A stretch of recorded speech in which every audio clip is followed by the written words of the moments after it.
Okay, let's see if we're there now. Are we on? Okay. Sorry, Mariah.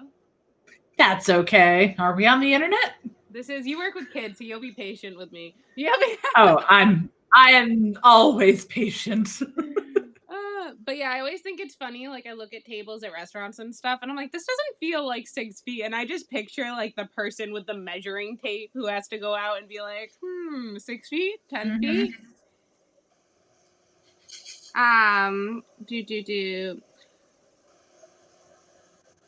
If I stop talking, I'm just yay. Hold on, I might actually just give her a little call. Oh yeah, no worries. It might just be quicker. Are we streaming on Twitch or? No, so this actually is going to Facebook. Okay, so it's gonna be Facebook Live. Gotcha. Yeah. So, but it's set up so that it can go to different things. Let me see. Oh, cool. Hi.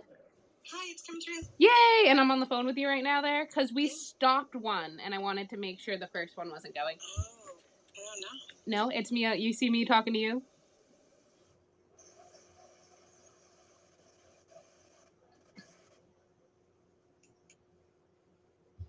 Well, we did a 2-minute one and then we stopped it and then I re-hit live. So I want to make sure it's not re-streaming the first 2-minute one. Oh, I just heard it. Okay, perfect. We're good to go. All right, thanks. Oh, yep. I see it. It's on the book face. I just went to check. From the queen herself. All right, everybody. Thank you for your patience. I think that was enough time to get everyone on, so that worked out. Yay! Today we have Mahria Trepes. Did I say that right? We just went over Yep, this. Trepes. Trepes, yes, Mahria Trepes. We did it. She's going to talk about herself and all of her wondrousness in just a few moments. I just want to say my name is Alexis with Mastermind Adventures. We are a team of creative professionals who are conquering isolation through and loneliness by building community through play.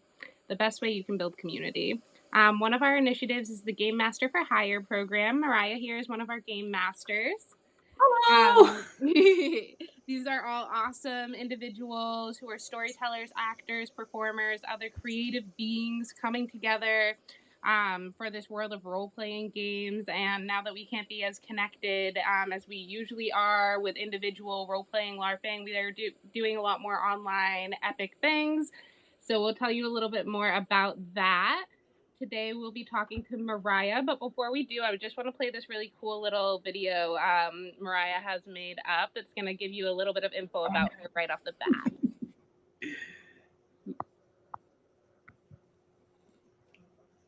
Today is my day for, there we go.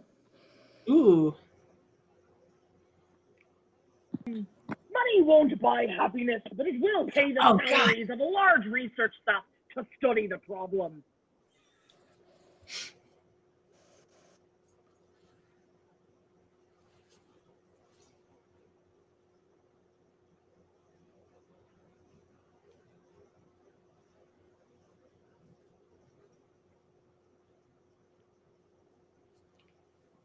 Oh, my little buddy.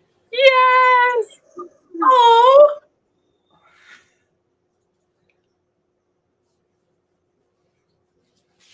Oh, that's really sweet. Alrighty. They get to have these things. This one's going to try to bite you, Moon. Yeah. And it bites you, dealing 4 piercing damage. And as it grabs onto you, the snakes attempt to make a bite attack as well. And that misses. Yes. All Do I right. have to say? Nope, because they missed. They didn't hit you.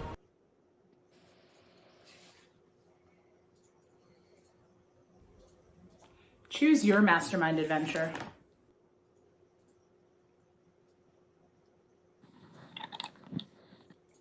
Aw, yay. Woohoo! That was epic. I love your background music when you're telling the story. I love using music to help set a mood. I'm a music teacher. I'm a musician, so music is super important for me when I'm doing the games. I love that. I love the different things you get to incorporate, but that really, the mood is so important. And I was like, ooh, I am there. Yay. So, do you want to go ahead and tell us a little bit of your origin story, Mahria, and just your background? Yeah, sure. So, I have been a nerd my entire life. I didn't actually get to start playing Dungeons and Dragons until after I graduated college, and I ended up playing with a bunch of friends who I knew they played all throughout college, but I felt awkward asking, "Can I please join your game?" And it wasn't until after they were like, "Yeah, no, you should play. This will be super fun." And as soon as I started learning the rules, then I was working on an after-school program at the time. I said, what if I did, like, every Friday it's Kids Choice Day? What if I did a little D&D campaign for kids? And started doing that every week. And the kids at the after school program absolutely loved it. I'm a teacher. I love doing what I do. I teach music typically and chorus, and I do theater, and I do an after-school program. Well, last year and the years before, I did an after-school program that was a drama club at my elementary school, and I started to do a kids D&D at our local game store in Fairhaven, the Armory in Fairhaven, and we got up to about 30 kids participating in that. So it was me and my buddy Sean and like 4 other DMs all coming together to start, because it started off with just like 2 kids, and then it was just me, and then it kind of exploded. But I've been doing LARP. I've always enjoyed costuming. I've always enjoyed prosthetics. In the little video, there was like that gross eye that's from Uzumaki by Junji Ito that I made for a friend for Anime Boston a couple of years ago. So I like being creative and making things and designing things and doing transformations. Yeah, that sucker, that thing was cool to make. That thing was super fun to make. But I like being able to be creative in that respect. And I don't know, I like being able to express myself in some way that's theatrical or in some way that is creative, because that's what I've done for the majority of my life. With musical family, nerdy family, like. Love that. That's so. I'm so envious that you were like born into this world where you got like it was like all the weirdness right off the bat. What do you started with? Was it more? Did you start with like acting, or was it more into just watching like just storytelling in general? Well, my parents are a couple of hippies. So they have always been very supportive in anything creative that me or my sister wanted to try. And they're both musicians. So they were both, sorry, I am surrounded by people.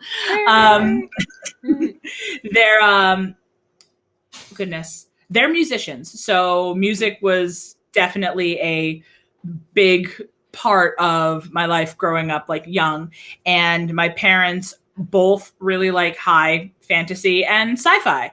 So we grew up watching Star Trek. I grew up watching the Rankin Bass Hobbit movie and the Lord of the Rings movies, and reading The Hobbit as a kid and watching stuff like The Last Unicorn and Star Wars. So like having those type of epic stories, it was very natural to play games where it's just your imagination with my sister or with friends at school, where, oh, well, I'm a warrior, or I'm the bad guy, and I'm gonna, this is my super cool awesome power. So that kind of made its way towards, high school, middle school. I knew D&D existed, wanted to play. I had friends who played. All but 2 of them did not want me to join their table. Because, fun times. It's high school. It was a bummer. It was a bummer. I was like, can I play D&D with you guys? And 2 of them were like, yeah, sure, that sounds like fun. Yeah. And the rest were like, no, it'll be distracting. Well, look at you. Yeah, so. Of the game. See? Yeah, look at me now. So, but yeah, no, so it D&D gradually grew into LARP, and I have a theater background, so doing improv theater and stage plays and musicals, it was a very natural progression into that. That's so cool. I love that it started just from like childhood, just love and being a child. Like I feel like that's kind of how I see most people who become creatives or who like stay working in these sorts of fields, especially with kids or just helping people have fun. It's like they're just the people whose child they like preserved their child through the whole way through, which is I mean, yes. yeah. Kind of sort of did. Oh, that's why I'm so mad the first little bit of the stream didn't go through, because we had a great little talk just about our love for nerdy background. But my little stuffed animals. The hammock. This is fun, dog. Little hammock. Yeah. Massive hammock of all your buddies. I love that. Do you, in regards to Mastermind Adventures and just our masterminds in general, what would you say is your personal mission that you want people to get out of having you as a game master? I want to be able to show people a new way of having fun. Oftentimes, whenever I do, if people are even mildly interested in a game like Dungeons and Dragons, or they want to try something else, maybe they're like, oh, I don't know about high fantasy. Another game that I've run in the past has been Honey Heist, which is super funny because you're just bears. And it's super easy to just be a bear. So I want to be able to give people the opportunity to experience that part of themselves, that kid that likes being able to play, and to have that safe space so they can explore that. And I also like being able to teach people. I'm a teacher, so I like being able to show people, oh yeah, and this is how it works. This is you roll a die and then this is it, or what does your character say? Stuff like that. So I like being able to share something that I really love with other people, and to watch them begin to get it and begin to understand, oh yeah, this is a lot of fun. I didn't realize it could be this fun. Yeah, I think that's like there's a little introduction period, or just like a comfort period you see with people. And then I noticed this. I actually taught dance for a very short amount of time, and I was not qualified to teach dance, so I'm not going to get into that. But like one of the most amazing things to me was like at the first week of kids getting, because it was at a summer camp, so the first week the kids started to learn how just like closed and like everyone's like not really into their movement, and then at the end it was like everyone just getting weird. People would close their eyes and do stuff, and you realize like once you're in a community of people who are like hey, this is what we're doing, no one's gonna judge you here, and we all like this, so like we're all in this special interest, like whether it be nerddom, whether it be dance, whether it be like any form of expression. Exactly. Yeah. Well, as soon as you find your people, you just latch on. Yes, and that's it. It truly is. It's like finding your people, or even just finding people who might not even be what you thought your people were gonna be, but they're gonna let you do your thing and like be there to celebrate it. Yeah, no, exactly. And that's one thing I really like about role-playing games in general, is that they're very much they're a binder. They connect people together, like people from like across the country or across the world. I've made friends at LARPs from around where I live, and I was like, oh wow, you live super close to where I am, or across the country. So, or even in some extreme cases from across the world. So it's that thing that connects us, and that's like a fond memory that we'll always have. And it's always something that no matter where we are in life, we could always look back on and say, hey, remember that time? And it's great. And I feel like the same thing can be said for tabletop RPGs, because it's something that connects you. It is a collaborative story everybody gets to work on. Yes. That was actually something I wanted to ask you, because I know you are involved in the world of LARPing and then very just very physical role-playing games, as well as like tabletop and RPGs. So how do you merge that, and like what's the difference in strategy for going about playing for per se like a tabletop game or an in-person role-playing game? Okay, so typically at a table, they're very similar. They're very similar because you're essentially, you've made a character. In some cases, for some LARPs, a character is assigned to you, but like it's their name and their background, but like you can make up the personality. And that's a big similarity between tabletop as well as in-person live action role play, is that you get to create a character and you get to decide what their personality is like, what their choices are, what their past has been like, how will that impact their future.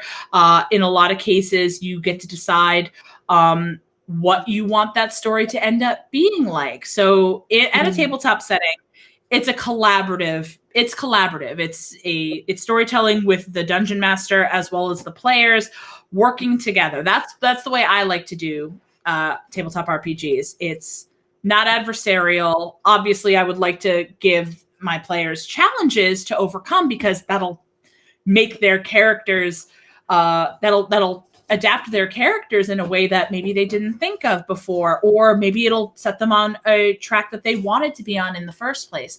But with live action role play, sometimes you know exactly what you want your story to end up being like, and it can go exactly the way you want.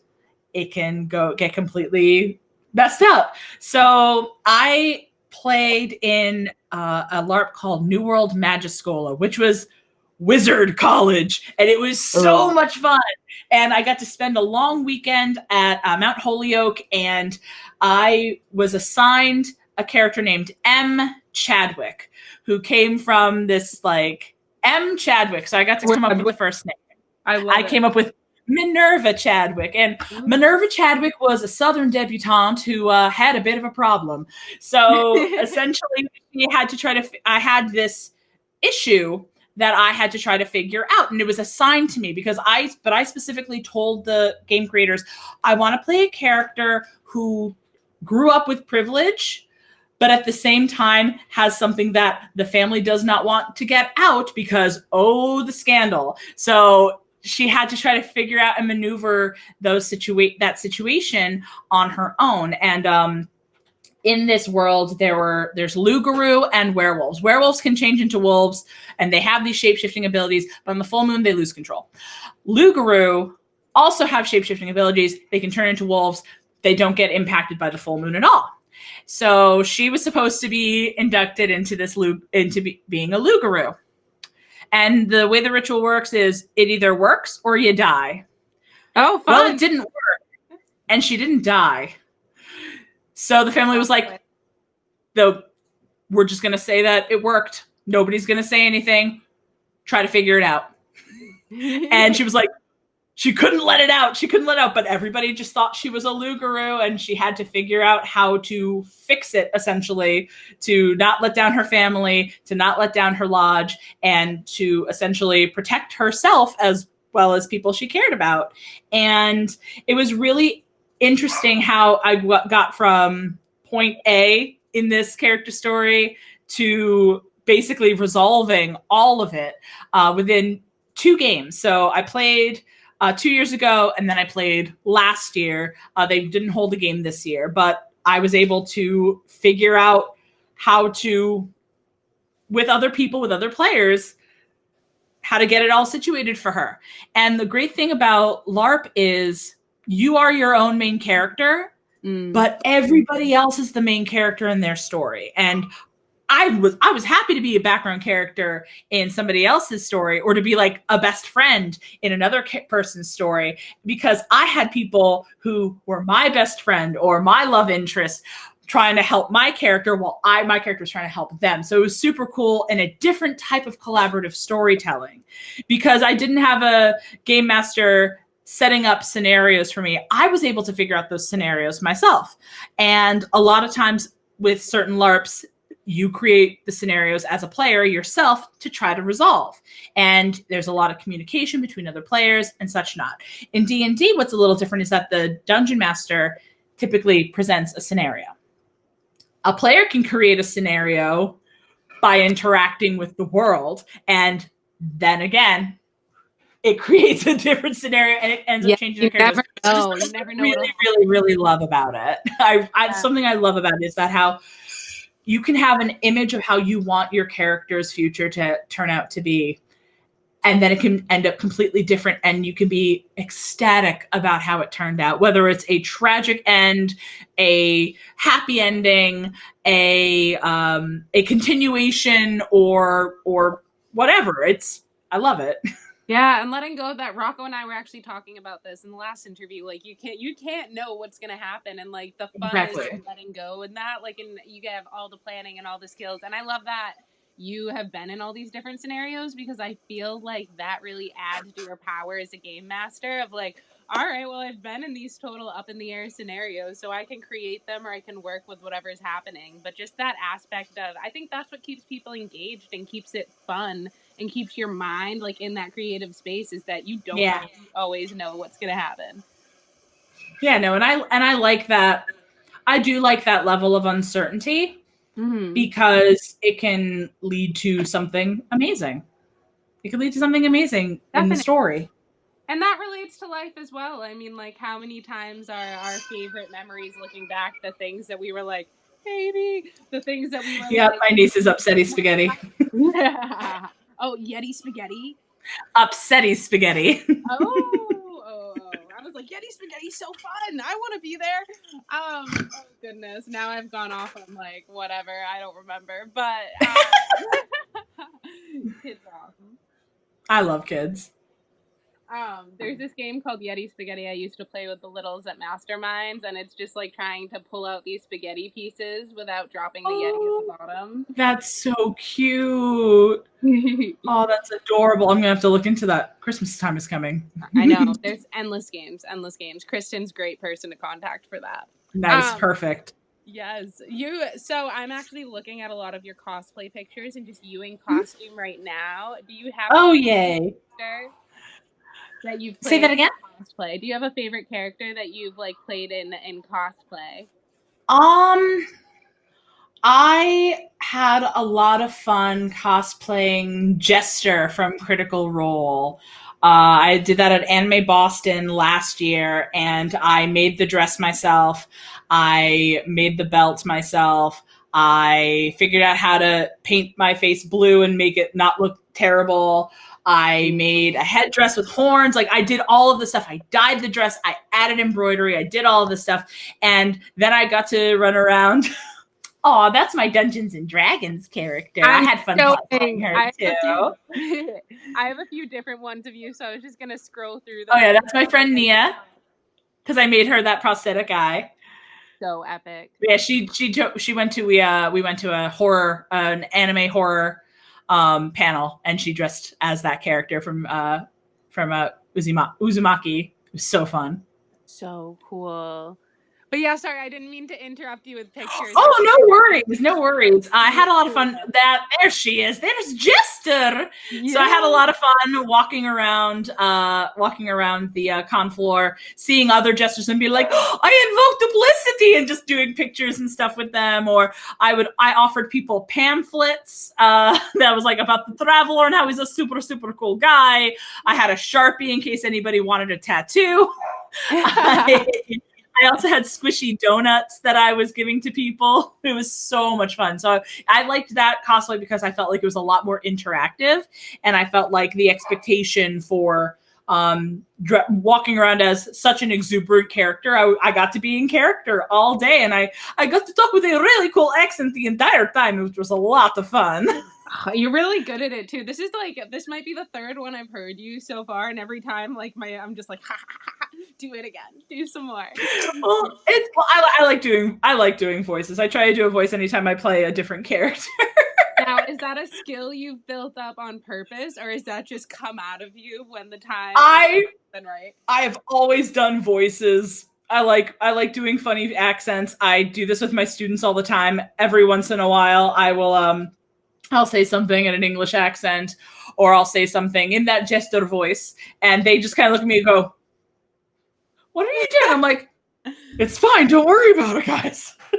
I don't know what's funner, like when people react confused and like you're so weird, or when people like love it and are right in there with you, like just immediately start playing along. My favorite is when kids do the voice back at me. Yes. Yeah, kids are the best. They always know what to do. They're always right there with you. They really do. But no, I like doing voices. It's a lot of fun because it helps me separate myself from my character. Because if I'm talking one way, and if I'm like, "Hey, Dungeon Master, I have a question about this," if I say it in a character voice, the DM will automatically know, oh, her character is just saying that. And so I like being able to do voices that way. And it's just a lot of fun to do funny things with your voice. Yes, me too. I end up making not so much like voices, although I do British accent a lot randomly, like when I'm feeling awkward, and then I feel like I've perfected it because I've put myself in a lot of awkward situations. So I'll just be like, if I'm not feeling it, I'll just stop talking British, which it's not going to sound good now because I'm doing it intentionally, but I do sound effects, and everyone who knows me really well, yes, and like everyone who knows me really well, they know me, like they can interpret my sound effects. They don't need words. Perfect. Yeah. Yes. I realized that I can do a good frog impersonation recently, and I was like, oh, that's a skill I didn't know I had. Do it. Oh my gosh. That is so that's cool. That's a fun skill to have. But see me, I'm gonna have to work on that one. But cool. I now we're gonna get into too many things. I'm just gonna cut myself off. I was thinking about I just learned how to whistle with an acorn.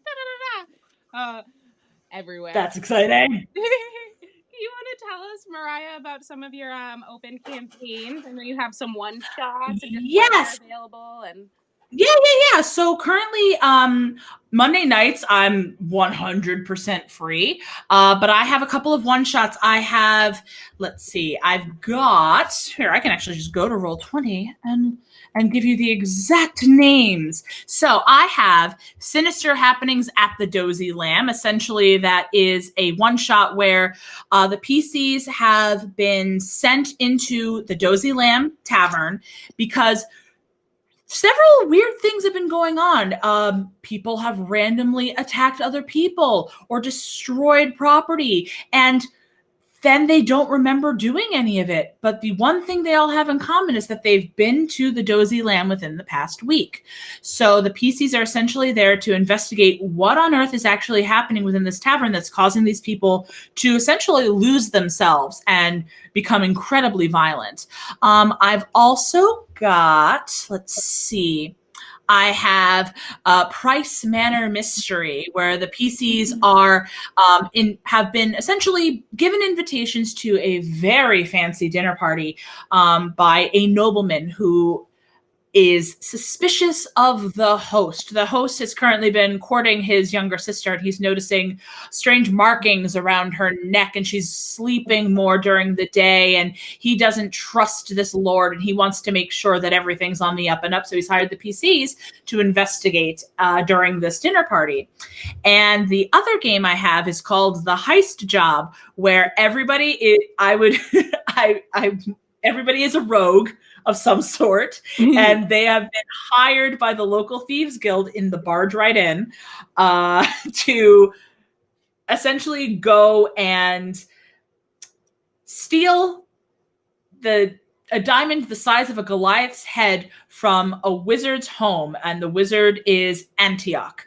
And everybody has their own secret objective that they need to complete, as well as the big objective that is with it, that is stealing the diamond. So they're trying to keep their own secrets and trying to do their own things while at the same time trying to steal this diamond. And shenanigans ensue. So that campaign is very much more of a shenanigans and what could possibly go wrong in regards to how that works.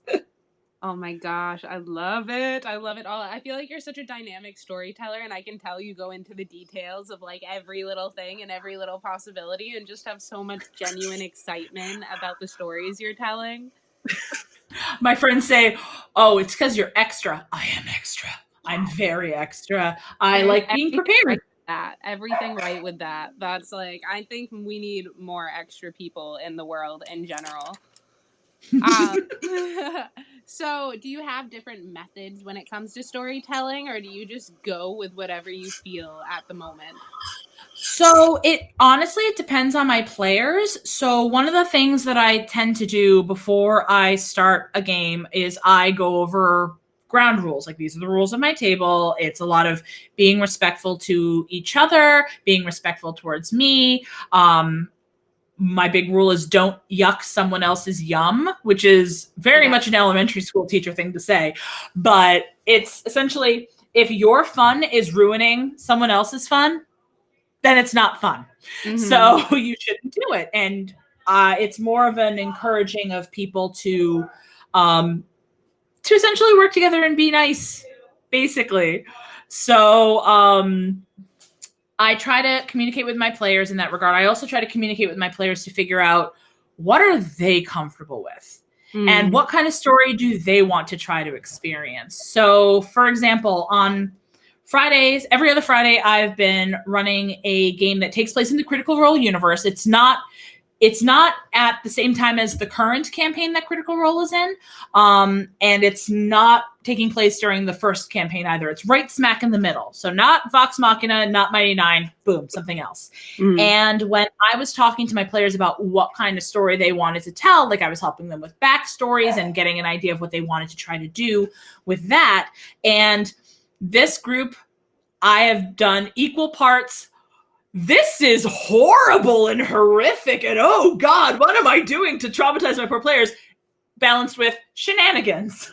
Yeah. So they had to, no spoilers because they already did this, but they had to, they were in the city of Phelan, and people were starting to go missing. They were each hired for a different job as a session 0, and once they came together, they realized, oh, hey, these jobs kind of interconnect with each other.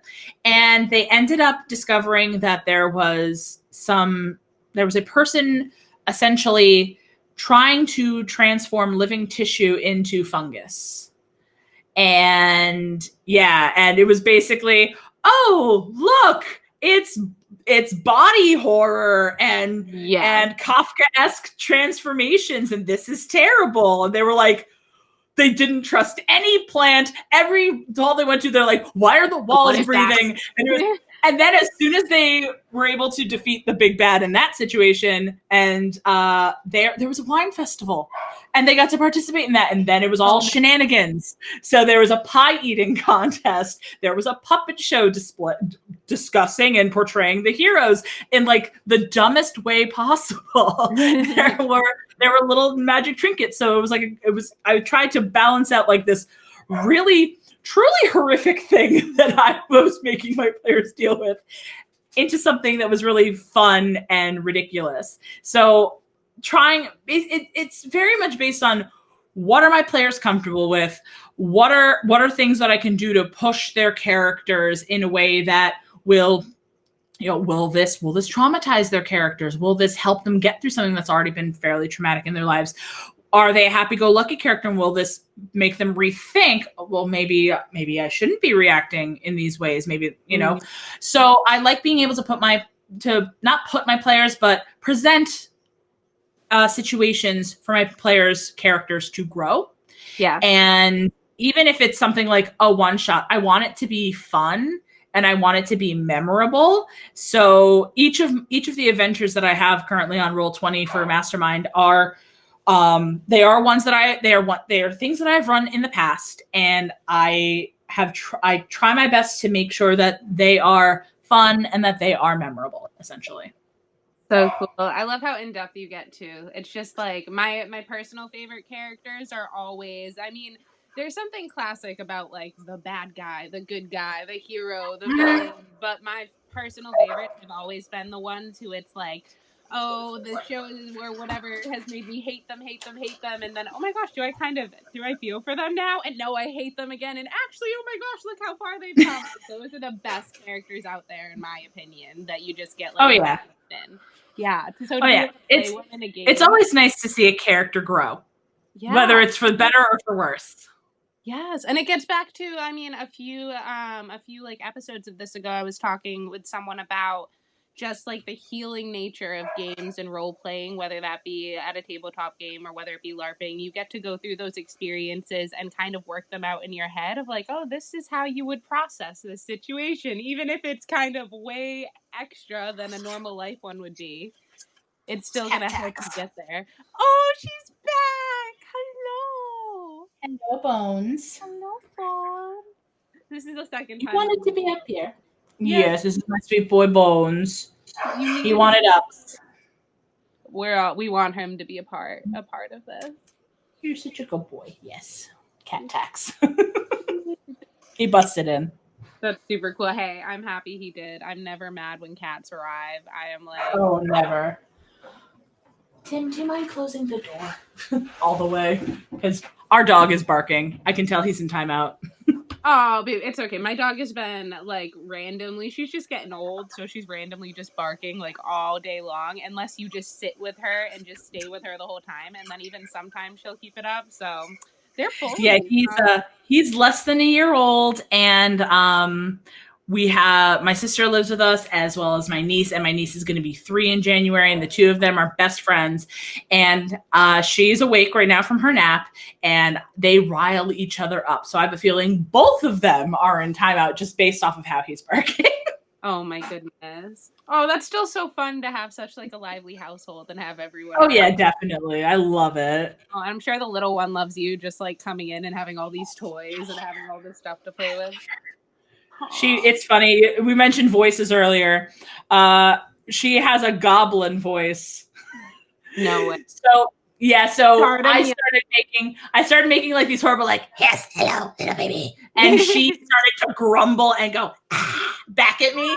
Oh, it's the best. We just grumble and growl at each other like goblins, and it's the best. I've been doing the same thing recently. So I have a nephew and a godson, and they're both around 2. Like they're both like just a couple months within each other, but like they're boys, and boys roar a lot, and now I like totally instigate that. So anytime they're like in their phase of roaring, I'm always like rah, rah. Oh yeah, she loves to go rah at me, and I do it right back at her. Exactly. So that's cute. the best way to handle It's it. so funny. It's so sweet. It's so funny. I absolutely love her. She's my little gremlin. Well, Mariah, I want to talk to you about like a million more things because I'm so fascinated, especially that I get to look at all these pictures of all your crafts and arts. So I'll slowly wrap up, but I want more out of you because I'm so intrigued. Is there any other things that you do in like the world of crafts? I don't know what word I was trying to say, but crafts in general.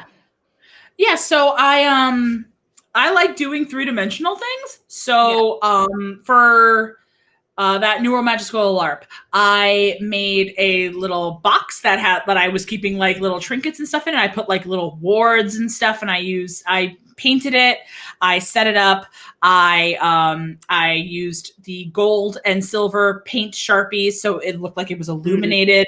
I bought a book on ThinkGeek before they stopped being a website and started being an in-person store.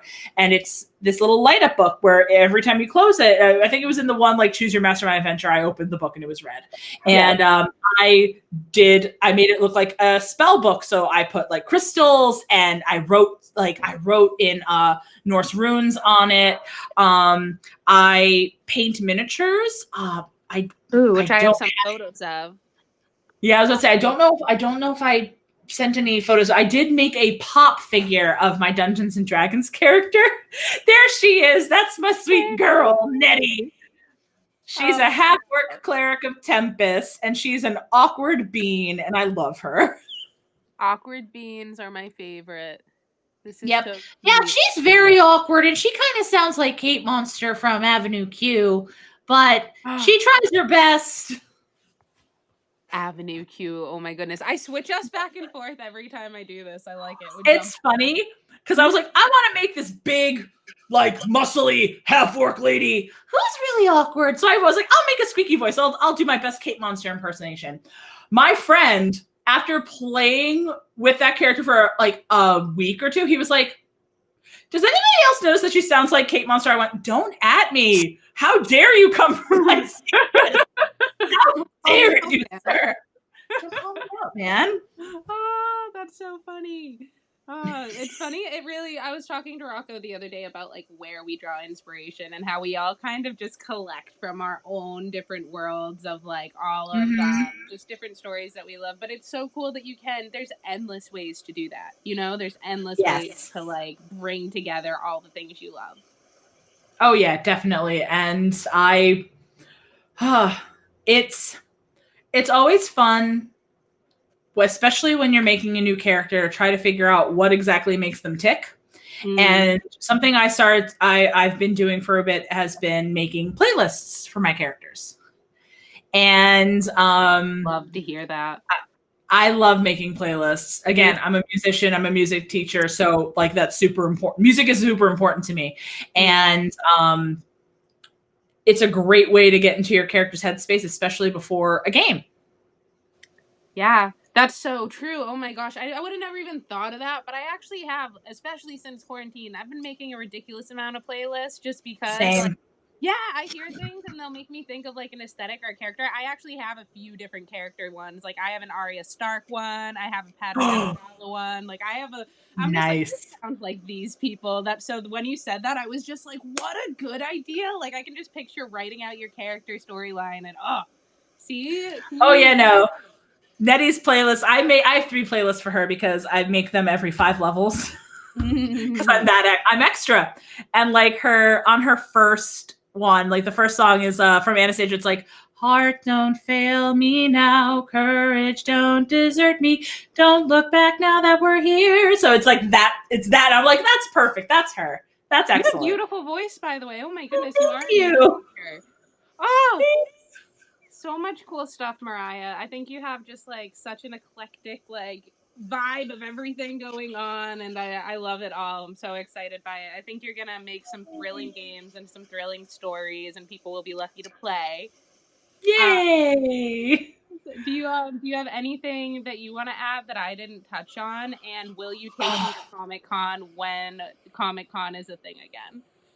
Yes, I definitely will. It's so much fun. I love going to cons. I'm happy to bring people. Listen, so I've or the Ren Fair, something. Yes, well, I know. I was so sad not to go to a Ren Fair this year, but like Comic-Con, I have never actually been, and the reason being is because I used to like as a kid watch San Diego Comic-Con, and I would watch like videos and all this stuff. So there's a Boston one I could have gone to any time, but in my head, I'm like, no, that's not the right way to do it. I need to go to San Diego now, but I'm a little more tame, so I'll go wherever you take me. I used to go to New York Comic-Con. And then it just kept getting bigger and bigger and bigger. And I was like, I couldn't make the trip anymore. I was like, there's too many people. I went to the Boston one a few times. I really like that one. I think it's called Fan Expo now instead of Boston Comic-Con because I think Comic-Con. Yeah, I think you're right. And I also go to the Rhode Island Comic-Con usually in November. It's not happening this year because pandemic. Unless we dress up as like those hazmat suit guys from Monsters Inc., then I feel like it could happen. But we'd have to mutually agree that everyone was going to do that. Exactly. Everybody would have, and that's the thing. Everybody would have to do it. You would have to like it's just not safe to do so. And like I get it. I completely understand. I have a lovely Keyleth cosplay just in my closet, ready to go. It's ready to go. Oh, that's so cool. Okay. But no, I would be happy to do that. That sounds awesome. Yeah, that would be like great. I'm like, I know you'd make it an awesome experience, and you could help me look super cool, and we could like pair up, do something really weird. But until that happens, do you just have anything to add? Anything we didn't get to talk about? I know you have so much. I know you also work with kids and adults, so it's like I do. I play with kids. I play with adults. I run a game at I run a game Thursdays for some of my kids from the Kids D&D program, and like a couple of hours. So that'll be awesome. I mean, I really enjoy running for people. I really enjoy teaching people how to play, and it doesn't matter what level of knowledge that you have. I'm happy to help, and I'm happy to give you an understanding of how this game works. And if D&D isn't your cup of tea, then like we can figure out a different game system, because I know Pathfinder, I know Starfinder, I know the Powered by the Apocalypse, which is like Monster of the Week and stuff like that. I know Honey Heist, a little bit of World of Darkness. I've started playing Scum and Villainy, so there's a whole bunch of stuff, and I'm happy to help anybody who wants to learn. Love that. That's so awesome. Thank you so much, Mahria. And where can everybody get in touch with you? Where can they find you? Go ahead and plug all the things. I don't know if you have an Etsy shop or any of that either, but just I don't have an Etsy shop or anything. I'm girl, I'm the worst at social media. I mean, you can follow me on Instagram at, hold on a second. I don't even know my own Instagram handle. This is how bad I am. No, that I'm not very. Let's see. Where are you? M Trepzilla. So MTREPZILLA at Gmail. I post a lot of pictures of my dog and cats on there. A lot of ridiculous selfies. I've got like cosplay stuff on there. So at M Trepzilla is my handle on Instagram. You can contact me through I'm like on Roll20. I have access to everything, all of my games on there, so you can contact me that way. You can, I think you can reach me through Mastermind as well. Yes. So yeah, but I don't do much on Twitter except like post through my Instagram through there. But like I don't really do much on Twitter. I mostly follow artists on Twitter. So but yeah. Smart thing to do on Twitter. If you want to see any of my cosplay stuff, any crafty stuff, I usually always post it on Instagram. Awesome. You can also find her at mastermindadventures.com to connect and hire her as a game master, have an epic time playing. And we will be doing these little segments to get to know our game masters every Tuesday and Thursday. So definitely stick around for that. And I had so much fun with you, Mahria. Thank you so much. Yeah, I had so much fun with you too. All right. Well, goodbye, everybody. Thank you for getting to know Mahria. Thank you for dealing with all of our usual fun little like social media trip ups. We are getting there. Woo! Love it. Thank you so much, Mahria. I had so much fun. Thank you. I did too. Thank you so much. Bye, everybody.